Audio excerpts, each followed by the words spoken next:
A big warm welcome back. My name's Steve and you are listening to the Go Footballing podcast. This is the podcast that talks all about grassroots football, whether you are a coach, a player, a parent, referee, or you just got a love for the game. Sit tight, you are in the right place. So on the lineup this week, we're going to be talking about donor sports. Yep, that's right, all those sports that players could be playing, that probably do play, that really help their game of football. Even though there are some players that are just absolutely football mad, there are a number of sports, a number of activities that can really help with football development. We're going to talk about them today. So quicker than normal, but let's get into it. So though, before we go any further, last week, if anyone listened to Ref Watch, big thanks for listening to that one, by the way.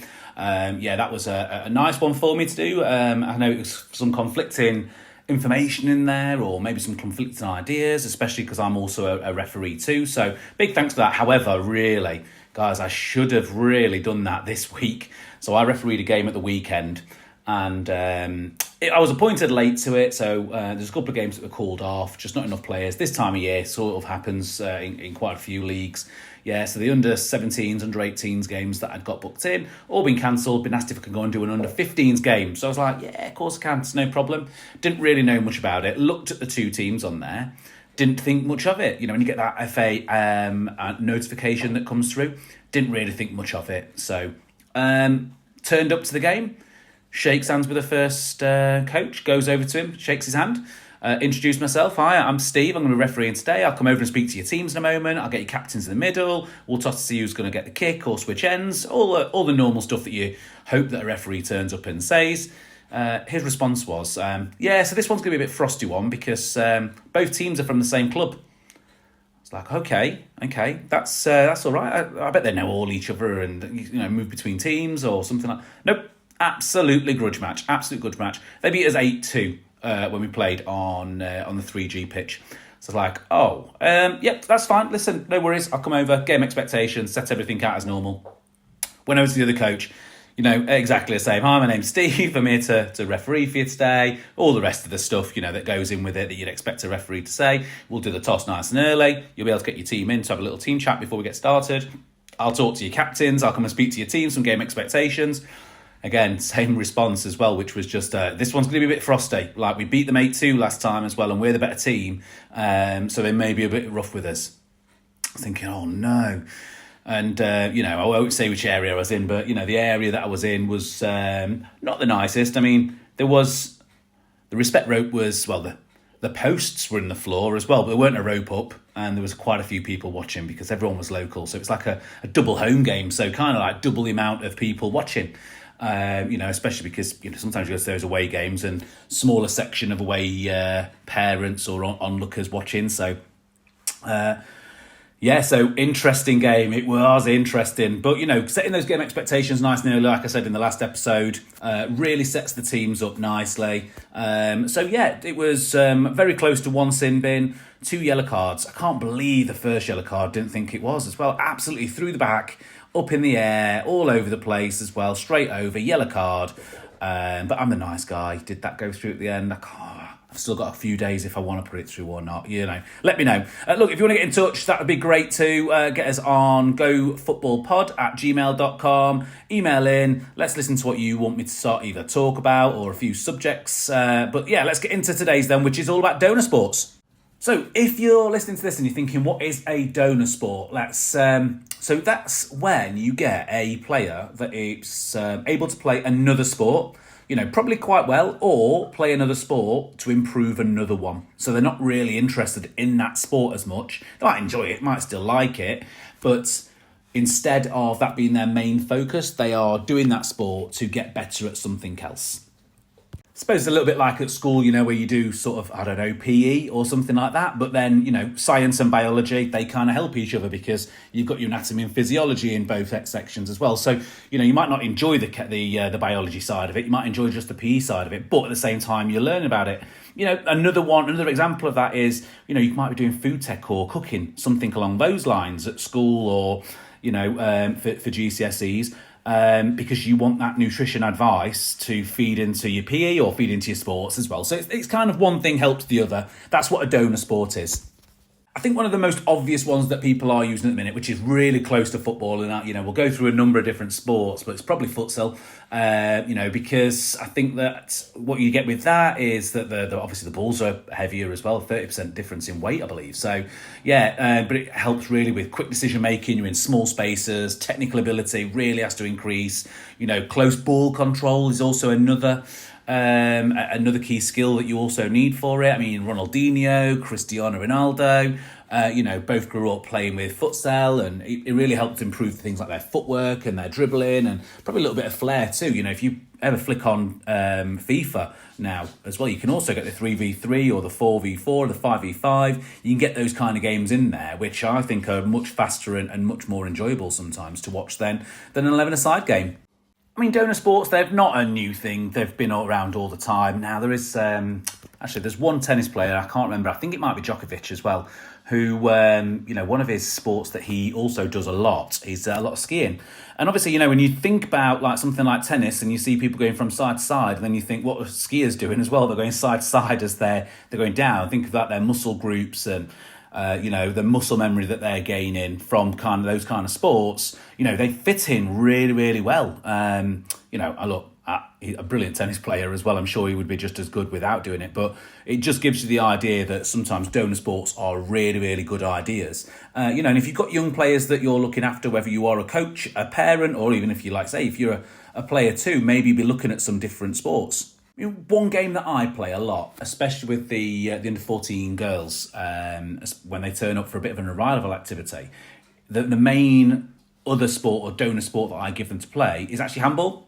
So play it a little bit like netball, really. So if you think about the kind of skills that they've got to have with that, well, they can't all be clumped together. They've got to move out. They've got to look to be able to pass. They've got to think about where they're moving. They've got to think about which way they're facing. So as a warm-up game, I always go to that. That's probably my go-to game after a normal warm-up game of football. So that's my next go-to game. And I think there's loads of benefits from it too. There's just more benefits of, let's say, of the movement, footwork, looking up, head has to be up so you can see who you're going with, because you can't run with the ball. We play it so that if you catch the ball, you've got to stay still. There's no moving. You just got to find someone else to pass to.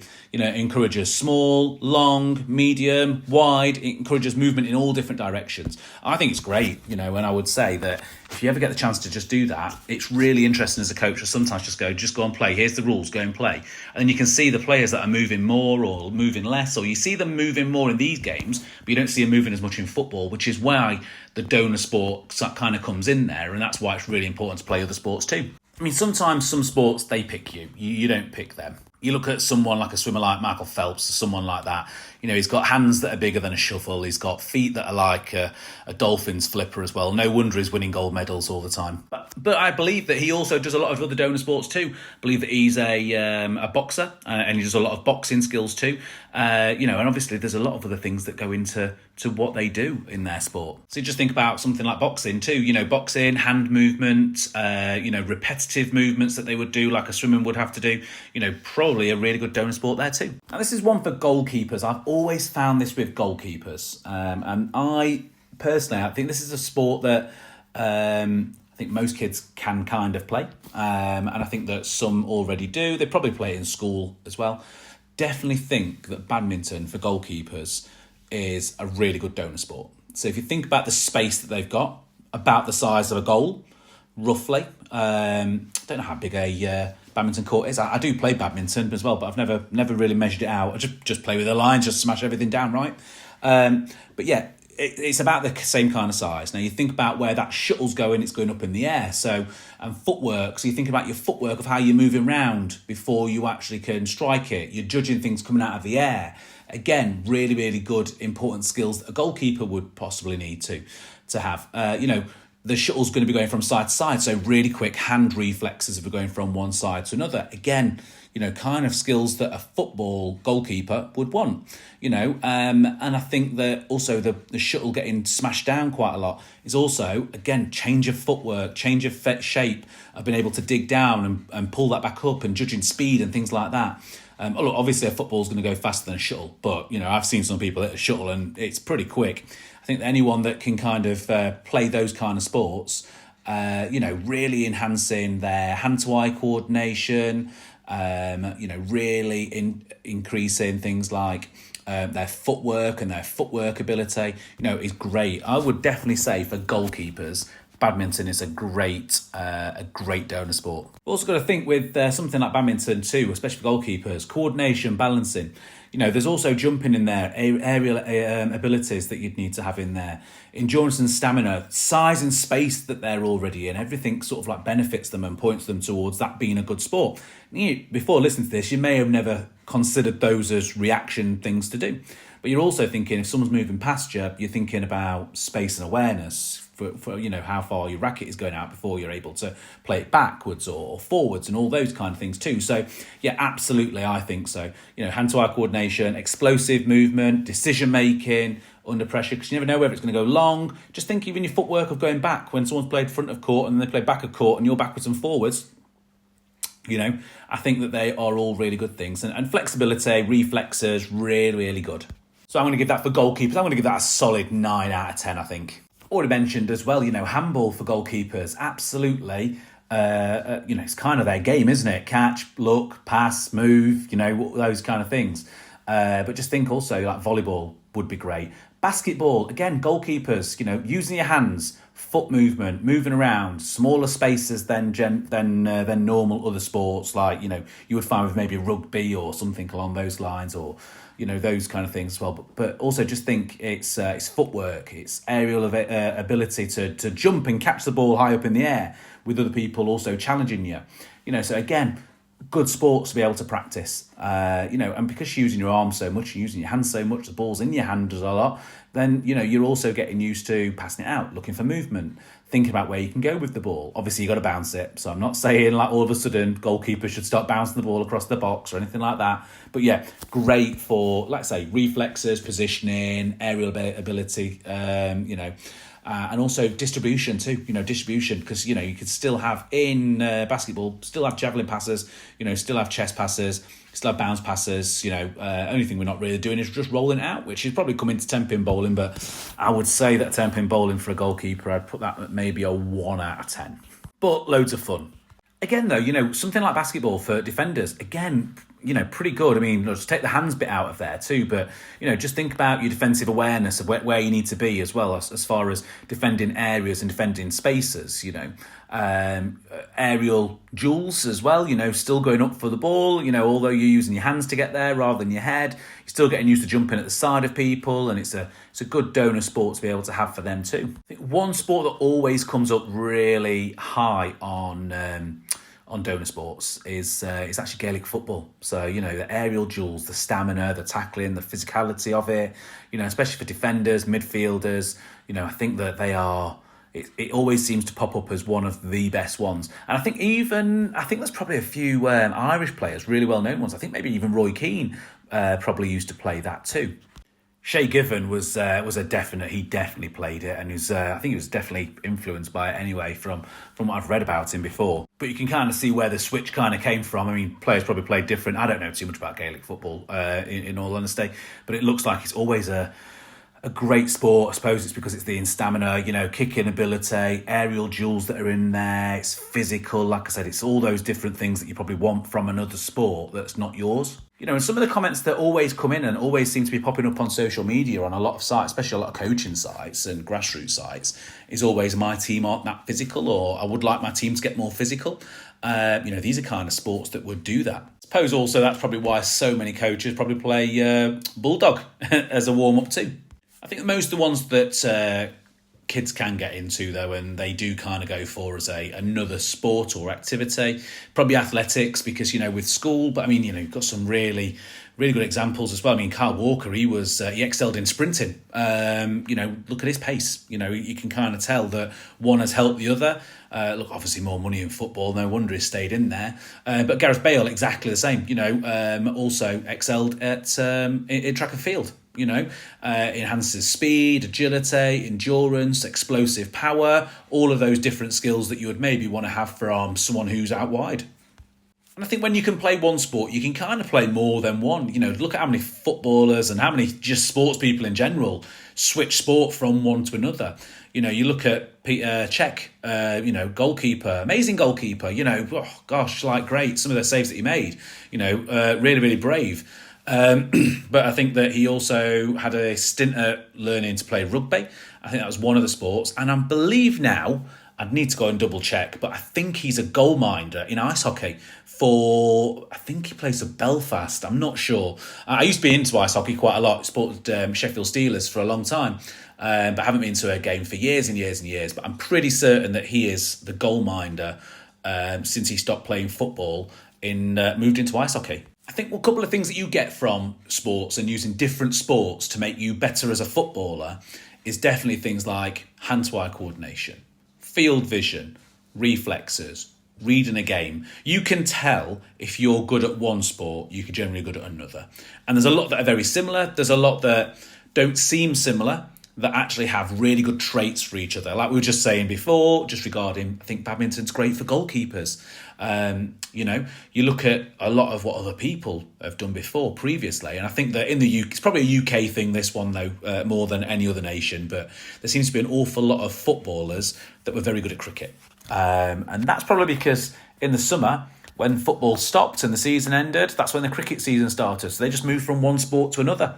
I suppose everyone's favourite or every professionals seem to go-to sport outside of football always seems to be golf though as well. But again, think about golf, think about the concentration that they have to have too. Does that help them concentrate more for football? Does it help with other things? Now, anyone that's a golfer will tell you it's pretty much all about technique. So you can't strength, size, probably help a little bit, but really it's all about technique. I've seen people that are like half the size of me hit it twice as far, all on technique. They're not as strong. I know they're not as strong as me. Some of them are kids.